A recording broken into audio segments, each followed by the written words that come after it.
If you need a casserole that's low carb and keto friendly, I've got your answer right here. This one is made with spaghetti squash, cream cheese, and a bunch of veggies to meet the needs of your low carb lifestyle. It starts with ground turkey, some onion and garlic, lots of spinach, some shredded cheese as well as some cream cheese, and a can of diced tomatoes, some Italian seasoning, and cooked spaghetti squash.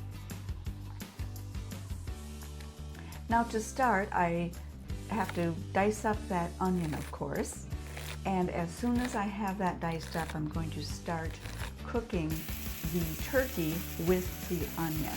I have this on probably medium-low heat. I just want to get this started, but let it cook pretty slowly while I prep the rest of my ingredients. I'm going to spray my casserole dish with a little bit of cooking spray and then shred the spaghetti squash. Now, of course, I've previously roasted this earlier today. It was about a 3-pound, I believe, spaghetti squash, so medium to large size.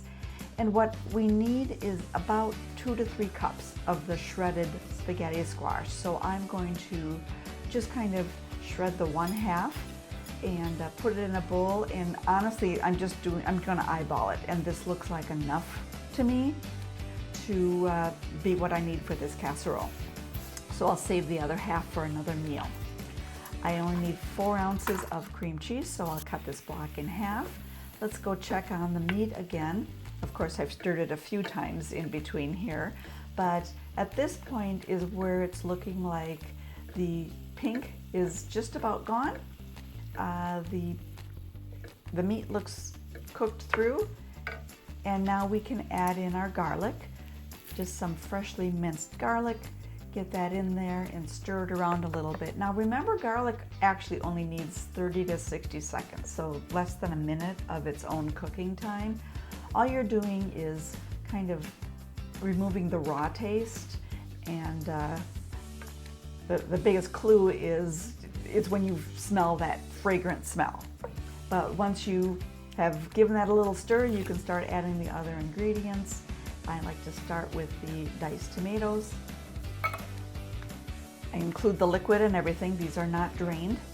And then I'm going to add that 1/2 block of cream cheese. What I like to do, this is pretty cold because it's right out of the fridge, so I'm just kind of made a little place for it in the middle of my pan. I still have this on medium-low heat, and I'm just going to let that kind of warm up a bit while I get my spinach ready.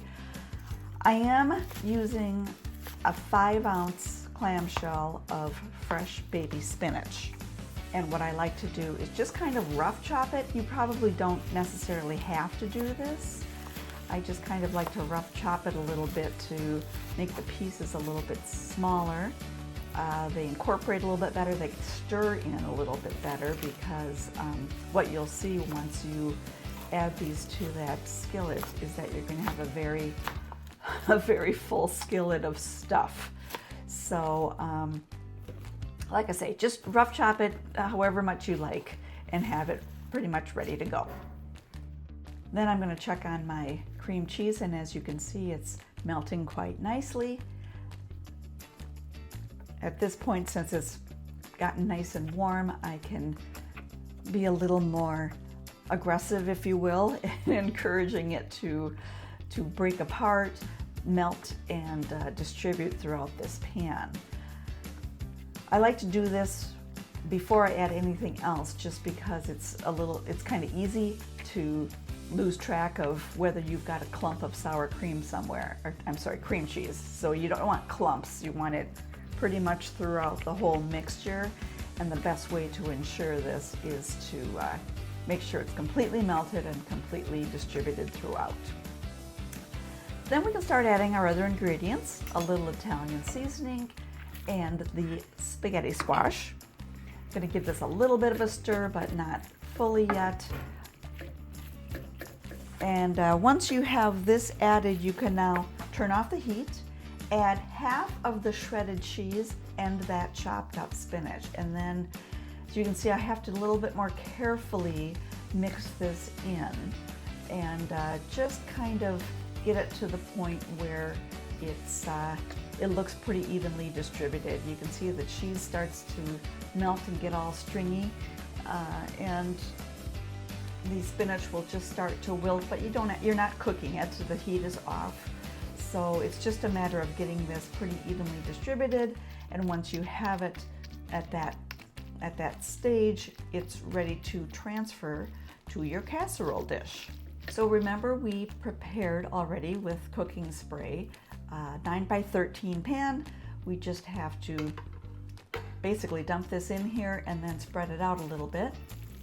And what we're going to do is top it then with the remaining shredded cheese. Remember, it was one bag of the shredded cheese, and I put half of it in the skillet and then the other half on top. You do want to cover this, and since it's a 9 by 13, I had to use foil. We're going to cook it covered for 30 to 40 minutes, and then typically let it sit for 5 to 10 minutes just to it kind of finishes the cooking and kind of relaxes a little bit. But once you are at that stage, it's ready to serve. We're just going to scoop a bunch of this out here, and what you will see is at first you'll think it's a little bit stringy from the shredded spaghetti squash, but really it's that cheese. There's really quite a bit of cheese in here. So there is nothing wrong with a cheesy casserole in my world. But it actually has this lovely flavor. It's kind of on the sweet side because of the cream cheese and the turkey. It's healthy, it's delicious. I love the fact that it has all the vegetables in it. And I really think that if you are trying to adopt a low-carb lifestyle, or even just have a low-carb day, this is a great answer for you. I hope you give it a try, because if you do, I know you'll love it. Enjoy.